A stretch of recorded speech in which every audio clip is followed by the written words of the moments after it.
Alors reprenons où nous en étions dans le début du chapitre et la mise en place de l'argument qui s'oppose à notre intuition première de liberté, de sensation de liberté, de conscience que nous sommes libres, cet argument de l'impossibilité de la liberté.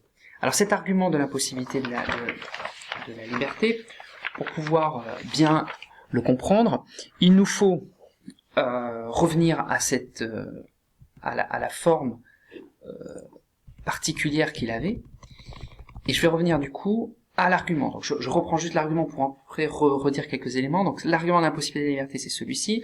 Le passé est maître du présent et de l'avenir. Vous n'êtes pas maître du passé. Et comme vous n'êtes pas non plus maître de la façon dont le passé maîtrise le présent et l'avenir, alors vous ne pouvez pas maîtriser le présent et l'avenir. C'est-à-dire, face à l'intuition d'une maîtrise de ce que l'on fait, dans la mesure où on maîtrise ce que l'on fait, on maîtrise en quelque sorte notre présence, ce sur quoi je suis en train de travailler et de faire, et évidemment le futur, puisque ce que je modifie maintenant peut modifier le futur. Donc cette idée-là est contrebalancée par cet argument très célèbre, que je vous disais qu'on retrouve dès Lucrèce, mais on le retrouve aussi chez tout un tas de philosophes du Moyen-Âge, matérialistes souvent, c'est-à-dire que des auteurs qui pensent que tout n'est que matière, et vous retrouvez ça aussi jusqu'au XIXe siècle, et encore, ce que je vous dis, dans les arguments plutôt déterministes, l'argument en faveur d'une explication totale de la nature à partir de lois naturelles, et d'une certaine nécessité de la nature. Donc ça, on y reviendra, parce que ça va poser un certain nombre de problèmes. Ça pose un certain nombre de problèmes pour savoir où se place la nature, où se place la liberté, pardon. Donc, pour comprendre cet argument, ce que je vous ai dit, et pour pouvoir le décrire, le critiquer, il nous faut mettre en évidence chacun de ces éléments. Alors, chaque prémisse va faire l'objet d'un examen et d'une objection, d'une ou des objections. Donc la première partie de ce grand 1 portera donc sur le déterminisme, et cette idée que tout événement naît de causes antécédentes. Donc nous en reparlerons, nous verrons à quel point cette idée est très puissante, et en même temps à quel point, si on la précise, elle laisse la possibilité de comprendre ce que pourrait être une liberté dedans. Deuxième argument, c'est l'argument de la cause des causes, ou cause première. Donc c'est là où nous entreverrons un examen possible de la notion de Dieu. Puis nous verrons ensuite un troisième point qui portera donc sur l'idée de la maîtrise des lois de la nature. Grande thématique qui est que on ne peut pas forcément maîtriser la nature, mais si je connais les lois de la nature, je peux peut-être avoir une maîtrise dessus, donc ça on y viendra. Mais la question c'est quel est le statut des lois de la nature? Est-ce qu'on peut les changer? C'est à l'examen de ces trois prémices que nous pourrons critiquer cet argument, puisque cet argument est valide. Donc c'est pas du lien de ces trois prémices que nous pouvons en quelque sorte dire que c'est un mauvais argument, mais c'est de l'analyse du contenu, de la solidité de ces arguments. Donc ça c'est très important. Et il faut savoir que ceux qui souscrivent à cet argument formulé sous cette forme-là ou sous une autre, mais en tout cas sous cette forme-là, c'en est une, c'est un ensemble d'auteurs qu'on appelle les déterministes. Alors, il y a des déterministes qui sont, en particulier, incompatibilistes. Je l'ai très vite dit dans la vidéo précédente. C'est-à-dire qu'ils pensent que si je souscris à cet argument, je ne peux pas laisser de place à la liberté dans la nature. Il n'y a pas de liberté dans la nature. Tout être naturel, tout être naturel, c'est-à-dire de la pierre jusqu'à l'homme, n'est pas libre. Voilà. Et que il n'y a pas, s'il y a un monde déterminé par des lois causales, il n'y a donc pas de liberté. Voilà, en quelque sorte, voilà. Alors l'idée fondamentale de ce cours, ça va être de montrer que nous pouvons souscrire à une thèse déterministe. Il y a du déterminisme. On peut considérer qu'il y a des causes, il y a des lois de la nature, que nous ne maîtrisons pas le passé. On peut être à peu près d'accord avec ça, mais il va falloir mieux formuler ces phrases pour qu'elles aient un sens, et arriver à l'idée qu'il est possible d'avoir une certaine notion concernant la liberté. Nous pouvons mettre en évidence cet argument, le rejeter, en examinant point par point chaque élément. Et ils feront donc l'objet des 4 parties de cette les 4 sous-parties de cette grande partie. Donc premier point qui sera consacré à la prémisse 1, ce sera le déterminisme, etc. D'accord? Et nous ferons une dernière partie pour examiner même la conclusion. Voilà. Donc commençons directement avec l'idée de déterminisme, la prémisse 1. Alors le déterminisme, on peut le formuler de façon très simple, sous cette forme-là, et de dire donc du coup que le déterminisme c'est vous pouvez considérer que je reprends, je me perds dans mes mots. Vous pouvez donner comme définition du déterminisme celle-ci: ce qui est déterminé est l'effet nécessaire de conditions antécédentes.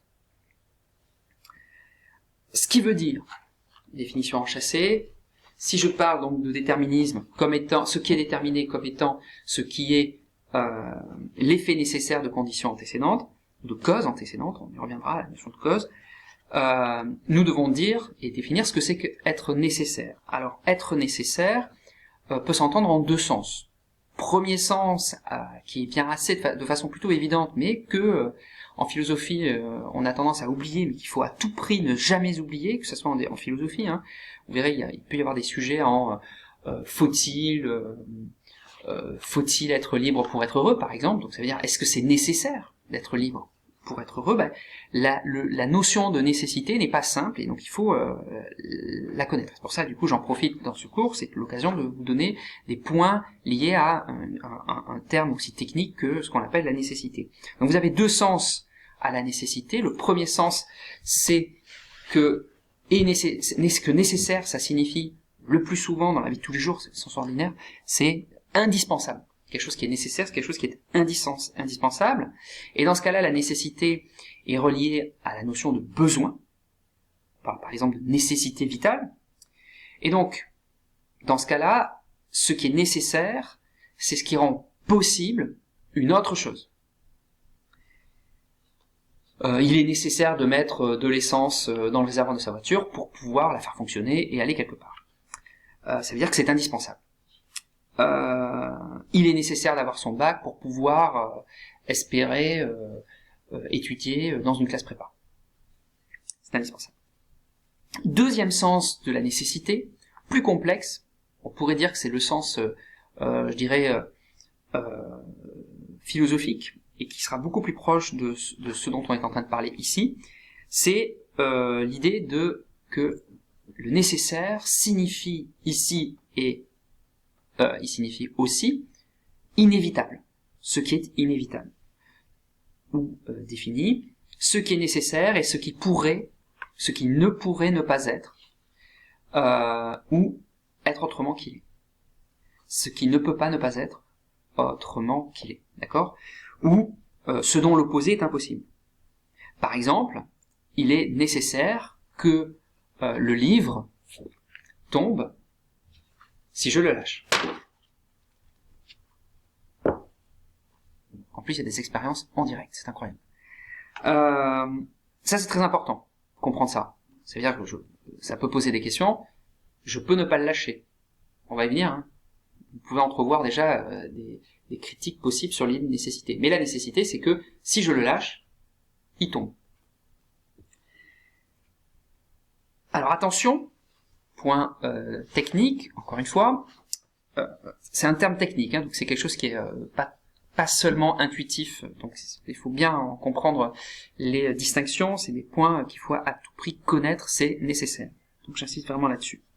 Donc il faut distinguer dans la définition de la nécessité 2 points, alors 2 expressions, je vous les mets en face. Il est nécessaire qu'il pleuve et il n'est pas nécessaire qu'il pleuve. Il est nécessaire qu'il ne pleuve pas et il n'est pas nécessaire qu'il pleuve. Vous voyez, on place la négation à 2 endroits différents. On les place ici dans la proposition nécessaire et on les place ici dans la non-nécessité. D'accord ? Donc si vous observez bien, ici vous avez 2 choses strictement différentes. Vous voyez, là vous avez, c'est pas l'opposition à la nécessité, puisque c'est encore une nécessité, vous voyez, mais c'est une nécessité que ça ne soit pas, d'accord? C'est nécessaire que ça ne soit pas, vous voyez? Donc ça veut dire que c'est quelque chose qui est soit dispensable, si vous voulez, ou soit, ça veut dire que c'est indispensable qu'il ne pleuve pas, ou, pardon, je reprends, ça veut dire que c'est soit indispensable qu'il ne pleuve pas, ou il est inévitable qu'il ne pleuve pas. Donc ça veut dire que c'est une impossibilité. Dans l'autre cas, il n'est pas nécessaire qu'il pleuve, ça veut dire que il n'y a pas nécessité qu'il pleuve. Donc ça veut dire que c'est évitable, et ça veut dire aussi que c'est dispensable, si vous prenez les termes, d'accord? Donc ça veut dire du coup qu'on est dans ce que l'on appelle en philosophie, ça veut dire qu'on appelle ça en philosophie, nous, la contingence. C'est contingent. Ça veut dire que à ce stade-là, il y a possibilité qu'il pleuve et possibilité qu'il ne pleuve pas. D'accord? Attention, possibilité qu'il pleuve et possibilité qu'il ne pleuve pas, ça ne veut pas dire possibilité et impossibilité. Deux choses différentes. Quand vous dites que c'est impossible qu'il pleut, vous parlez d'une nécessité. D'accord? Ça c'est très important, on va y venir, mais c'est des points à ne pas oublier. Répétez la vidéo à ce passage-là, regardez bien, mettez en évidence les deux points, vous verrez que c'est très important de distinguer les deux. Donc, cette négation qui vous semble tout à fait anodin et ça vous semble équivalent, vous voyez que c'est strictement pas équivalent, d'un point de vue logique, même d'un point de vue du sens, de ce qu'on veut dire. Très bien. Donc, définissons la contingence, et contingent, ce qui peut ne pas être, ou ce qui peut être autre que ce qu'il est. Donc, c'est l'idée que c'est évitable, c'est dispensable. Ok? Bon là, en l'occurrence, on est plus proche du c'est évitable. D'accord? Par exemple, il n'est pas impossible que la jeune fille tombe. D'accord? Il n'est pas nécessaire qu'elle tombe. D'accord? Voilà, vous avez une